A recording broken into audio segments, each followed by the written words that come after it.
नमस्कार दोस्तों। आज मैं आपको एक ऐसी कहानी सुनाने जा रहा हूँ जो आपके रोंगटे खड़े कर देगी।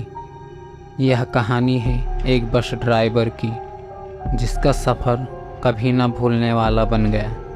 अगर आपको डरावनी कहानियाँ पसंद हैं तो इस चैनल को ज़रूर सब्सक्राइब करें ताकि ऐसी और भी दिल दहला देने वाली कहानियाँ आप तक पहुँचती रहे।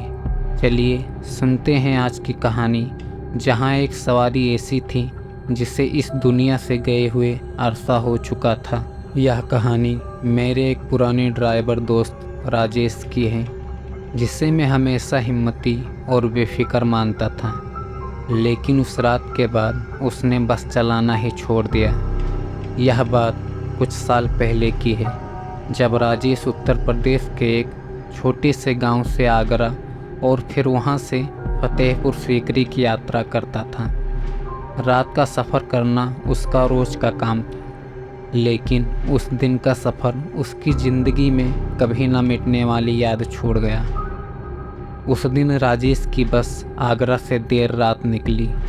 मौसम थोड़ा ठंडा था, हल्की बारिश की बूंदें बस की खिड़कियों पर टकरा रही थी। बस में कुछ ही यात्री थे, जिसमें से अधिकतर सो रहे थे और रास्ता भी सुनसान था।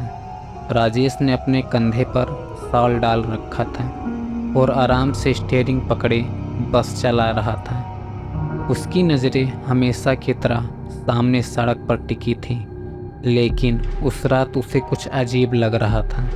रास्ते में बार बार उसे ऐसा महसूस होता कि कोई उसकी बाईं तरफ बैठा उसे घूर रहा है। वह अपनी सीट के पीछे कभी नहीं देखता, क्योंकि उसे पता था कि वहाँ कोई नहीं हो सकता। रात के करीब 2 बजे का वक्त था। बस एक सुनसान इलाके से गुजर रही थी, जहाँ सड़क के दोनों तरफ घने पेड़ और वीरान खेत थे।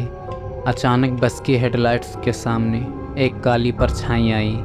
राजेश ने अचानक ब्रेक लगाया। बस के सामने एक औरत खड़ी थी।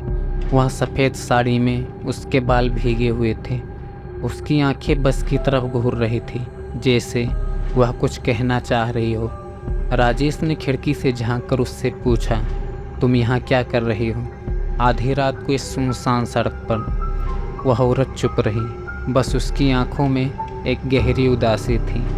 राजेश को अजीब सा महसूस हुआ, लेकिन उसने सोचा शायद वह किसी मुसीबत में है। उसने दरवाज़ा खोला और बिना कुछ बोले बस में चढ़ गई। औरत ने किसी से ना कोई बात की, ना ही कोई सीट मांगी। वह चुपचाप पीछे की तरफ जाकर बैठ गई।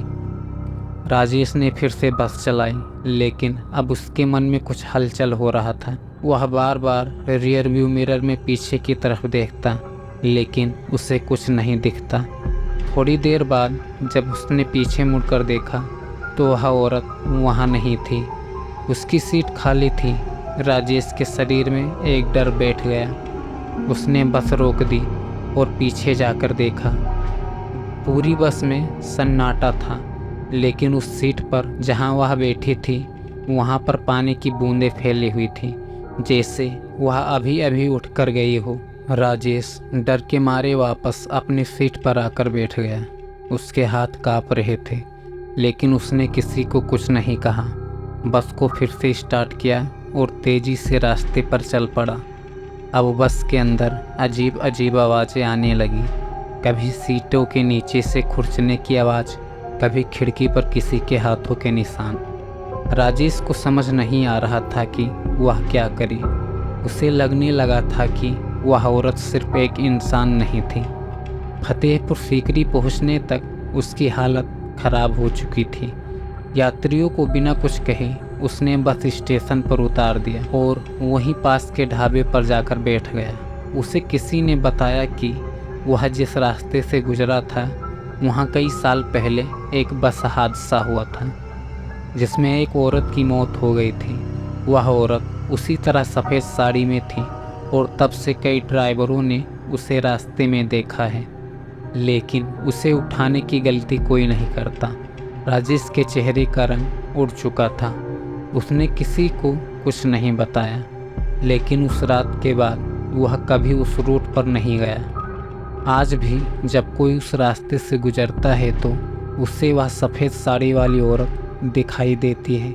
कोई उसे देखे या नहीं, लेकिन जो उसे अपनी बस में बिठा ले उसके साथ कुछ ना कुछ अजीब ज़रूर होता है। रात का सफ़र कभी आसान नहीं होता, खासकर तब जब सवारी कोई ऐसी हो जिसे इस दुनिया से गए हुए एक अरसा हो चुका हो। तो दोस्तों, यह थी राजेश की कहानी, एक ऐसा सफ़र जिसने उसकी ज़िंदगी हमेशा के लिए बदल दी। ऐसी घटनाएं कभी कभी हमें यह सोचने पर मजबूर कर देती है कि इस दुनिया से परे भी कुछ ऐसा है जिसे हम समझ नहीं पाते। अगर आपको यह कहानी पसंद आई हो तो चैनल को सब्सक्राइब करना न भूलें। आपके सब्सक्रिप्शन से हमें और भी डरावनी कहानियाँ लाने की प्रेरणा मिलती है। अगली बार फिर मिलते हैं एक नई और दिल दहला देने वाली कहानी के साथ।